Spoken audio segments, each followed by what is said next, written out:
Padjaklubi. Padjaklubi. Padjaklubi alustab uue hooaega. Ja siis nüüd me oleme täna selline ilus päev, kus me vaatasime üle siis, millised lahedad korterid kõigil tegelastel on. Et me oleme üliägedas Miša korteris. Räägi natuke oma lemmikasjadest siin. Siin selles korteris on mul päris mitu lemmikasja. Esiteks on see suur diivan seal. See on üks mu lemmikasi. Tegelikult kogu korter on mul üks suur lemmikasi. See on see, kas see on, me ei jõudnudki lõpuks ära otsustada, kas see on puhur või imur, aga see on vist pigem imur. Mis asi? Kubu. See asi. Ja siis need lambid seal. Need on mega šefid. Et ma nüüd panin pliidi tööle. Okei, ma ei tea, kuidas... No keegi kindlasti tuleb. Need on need puutetundlikud pliidid, et vist pole päris harjunud. Ma ei ole harjunud, jah. Mul on endal kodus ikka see vana siuke, kuidas nüüd öelda, veneaegne siis või? Siuke, nuppudega ja värki. Et sellega ma olen nagu rohkem harjunud. Aga jaa, see korter on mega šef ja üldse kõik korterid on nagu väga šefilt sisustatud ja kindlasti nagu just see hästi karakteripõhised, et Kristinal on ju meil mega siuke looduslähedane ja mulle nagu meeldib see, et ta on veits siuke poissmehekas, aga samas on siin siukest nagu veits siukest nunnud hipster naiselikku touchi on ka, mis on nagu mega lahe. No see korter on mõeldud või kujundatud nagu Miša jaoks, nagu ma aru saan. Kas sa ise ka selles korteris elaks? Ja ma mõtlengi, et mida ma nüüd tegema peaks, et seda korterit endale kuidagi saada, sest see tõesti on, see on nii mina ja kõik, kes siia sisse astuvad, on mingi okei, et see on Miša korter, aga sa sobid ka siia väga hästi. Mul on ka siuke tunne, et nipet-näpet siin ümber teha ja värki, et siuke enda moodi rohkem, et ja siis ongi. Aga räägi siis võib-olla paari sõnaga, et mida just see uus hooaeg just Miša jaoks toob, mis on see eriti äge asi? Miša teeb täieliku karjäärimuutuse, nagu eelmisest hooaja lõpust siis näha oli, et ta teeb sellise väikse karjäärimuutuse, kes teab, see teab, kes ei tea, see ei tea. Ja kindlasti see, et Miša üha rohkem ja rohkem üritab oma naiselikku poolt siis üles leida ja armub. Ja see on selline veits täpselt sama kohmakas, kui seda ette võiks kujutada. Et see on päris tore seiklus talle, ma arvan, ja mis siin salata, ta jõuab üha rohkem ja rohkem Kristelile lähemale, et kui ta ennem oli ikka siuke täielik mees-naine, siis ta on selline, nüüd on juba tirts vaikselt, et põnevaks läheb temaga, et siuke väike transformatsioon. See on päris huvitav. No kui sina saaksid ise sinna enda karakterisse või rolli mingi asja juurde kirjutada või lisada, mingi olukorra või asja, mis asi see võiks olla? Ma ei teagi, issand, see on hea küsimus.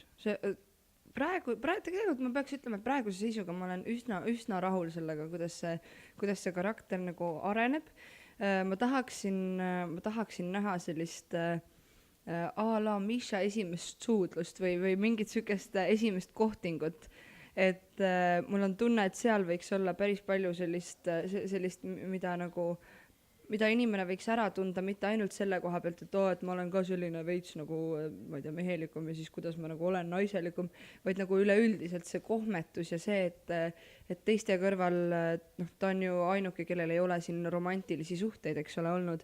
Et ma arvan, et nagu tema see sukeldumine, ta ei ole huvitatud ka olnud sellest, et tema sukeldumine sellesse meeste nagu teistmoodi võrgutamise maailma, et ma arvan, et see võiks olla selline päris huvitav asi, mida jälgida.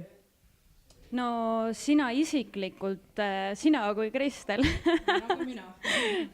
oled ju ka muusik ja laulad ja nüüd siis see Padjaklubi ja kõik sinu tegemised, et kuidas sa kõik selle meelde jätta, et kuidas sa üldse õpid teksti, et sa oled nii tiheda elutempoga, kas sul üldse on aega selleks?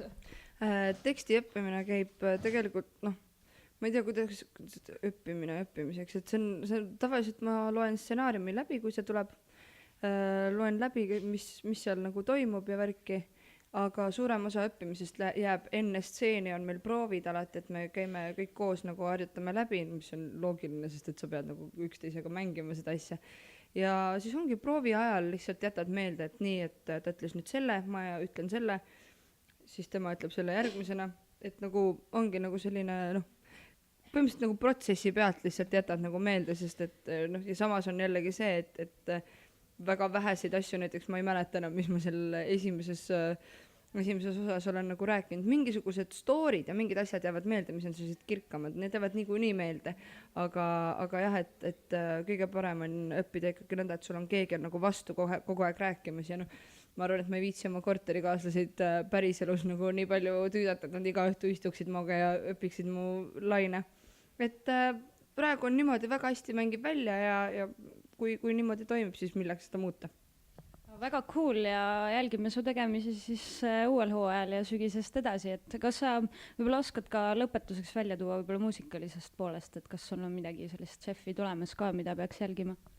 No praegu näiteks Avoid Dave'iga ongi peale seda, kui see promopäev siin läbi saab, siis põrutame kohe Tallinnast välja pikemale nädalavahetusele, teeme sellise bandcampi, lähme uut materjali kirjutama ja nii-öelda vennastuma siis, et pole nagu kunagi teinud sellist asja, et läheks nagu pikemalt ära, et tavaliselt on ikka teed proovi ja see on paar tundi ja siis lähed jälle koju tagasi, aga et täiesti niimoodi, et oleme ühe koha peal, kõik stuudio on meil nüüd kokku pakitud ja lähme sinna maale ära ja vaatame, mis saama hakkab, et ma olen ise päris excited selle pärast, et nii, et Avoid Dave'ilt on kindlasti uut materjali ja ma ei välista ka seda, et võib mingit soolomaterjali sealt samast istumisest välja tulest. Ma ise väga tahaks ja väiksed plaanid on ka juba, nii et 1,10.